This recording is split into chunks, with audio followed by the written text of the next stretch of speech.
Hi divas, welcome back and welcome new baddies who are here. Very excited to have you here. Today we are going over the books that I did not finish reading, and who knows if I'll return to them. I have 5 books to talk about with you all, and this has been a really slow reading year for me. I've been in a huge slump, but these are some of the books that I started reading, some of it as recent as early this year.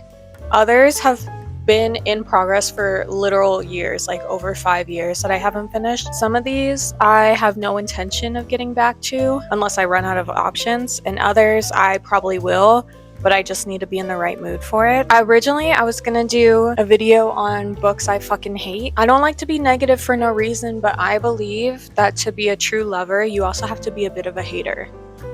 And there's so many books that I love, and there are also books that I fucking hate. Sometimes you want to talk about it. So I thought I'd start with something a little more tame before we get into the books that I hate. So the first one I'm going to talk to you divas about today is Didion and Babbitts. One thing about me, Eve Babbitts is my favorite writer. Joan Didion is also in there. She's in my top 5, but Eve is my girl.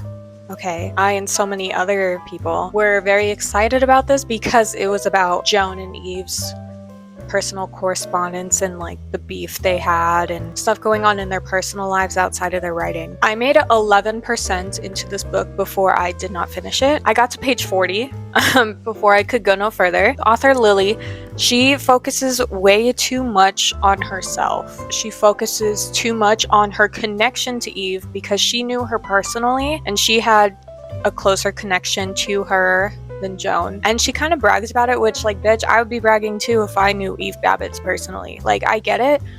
But within these 40 pages, I feel like I'm learning more about the way Lily, the author, thinks and her tone of voice and her thoughts versus even Joan. With all respect to Lily, I'm not here for you, queen. I am here for Eve and Joan. Why are we not spending enough time on them? Her tone of voice, I really did not vibe with it. It felt condescending and kind of obnoxious. And maybe that eases up over the course of the book. If I'm turned off this early in the book based off of the way the author speaks, and if that to me feels very standoffish, like as a reader, you never want to feel belittled or as an outsider. You want to feel involved, and this, I just did not get anything from this author other than annoyance. And somehow she made 2 of the most interesting writers boring. This was boring in those 40 pages. All I learned is about like Lily's connection to Eve, and that's it. Within that time frame, there should have been a little bit more something going on to keep me interested, especially with these 2 beautiful, intelligent women. I don't know if I'll ever return to this. I probably will, but it'll be like, I might be able to get through like 20 pages and then I will leave it for months. Like, I truly don't know if I have the willpower to finish this, but I do want to read the letters and all that shit, so we'll see. The next book on my list is The Idiot, which, hold on, don't start yelling at me yet, okay? I know that this is a controversial take. I know this book is very beloved on Book Talk and book spaces, and I understand, okay? I'm not saying this is a bad book. I stopped at about, I think I was 51% of the way through. I got to page 222, which angel number, before I stopped. So I went through a decent portion of this book before I just didn't pick it up again. I think I was trying to read this last October or November, so it's been about a year. For me, my biggest takeaway was that I really didn't feel anything for this book beyond irritation at the repetition, disgust at the love interest. My biggest takeaway was, God, I hate this love interest. Like, whatever's going on, I'm not interested at all. I kept feeling like I'm in the exposition, the first act, for so long, and I'm like, okay, we're building up to something. We're getting there, like, okay, I see we're laying the groundwork, and then it never fully pushes past that for me. I just stay kind of bored, and maybe that's the point. Maybe the lack of direction is the point. That's fine. The author's a great writer. I just felt like the story itself, nothing was compelling me to stay to wait it out. If I got halfway through and I feel like nothing's happened except the repetition and annoyance at a love interest, I don't want to waste my time finishing the book.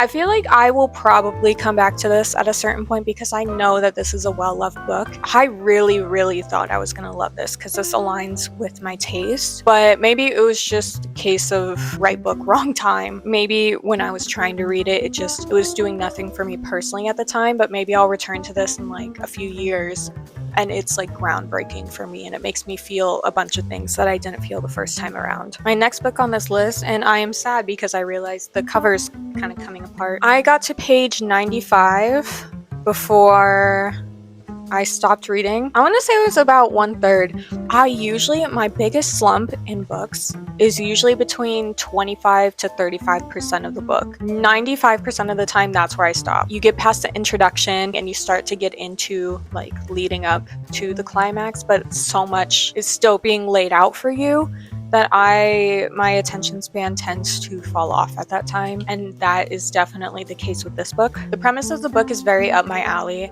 I think it's gay. I hope it's gay. If it's not gay, then I'm really not picking up this book again. I thought it's gonna be gay. Yeah, interesting premise, but the beginning was just way too slow for me. Not enough is keeping me hooked or like enough to want to return. It's literally just not much is happening for me to want to pick this up over the other books that I'm currently reading. I'm always reading usually at least 3 books at a time, and I kind of dip between them depending on where my attention and interest is currently the most invested at, and then that's where books like this kind of fall off to the side because I just have no desire to return to it compared to my other books, and then I start other ones. And yeah, let me know if you've read this one and if it is gay. I want the 2 girls to get together. Love wins. My 4th book is Bitter Orange.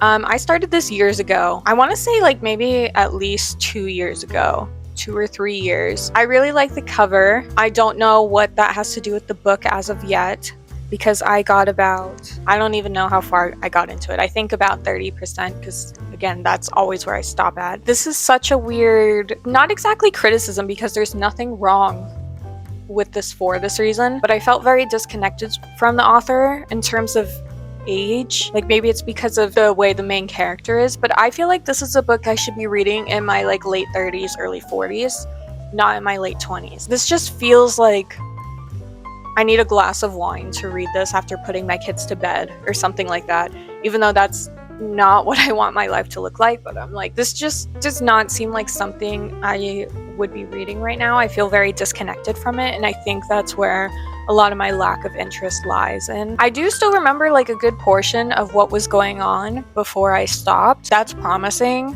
I don't remember the names or anything, but I remember more about this book than some of the other books I mentioned. And my last book on this list is Kingsbane. And it's the second book in the— why is there a pearl on here? Do you see the pearl at the bottom? That's from my makeup, but I don't know when. When did my pearl get on there? I do a lot of pearl eye makeup looks. Interesting. Anyways, this is the second book in the Imperium trilogy. I read the first book in this trilogy, I think in 2017 or 2018, before this one came out. And then I got this the year it came out. Oh wow, I'm further than I thought. I think I'm like 60-something% done. These books are usually between 500 to 600 pages, and where I left off at, I was on page 310. I fucking love this series. I loved the first book, and I have really enjoyed the second book. I just literally haven't picked it up in 7 years. Really interesting plot. I love the characters. I love the writing. There's so much I love about this.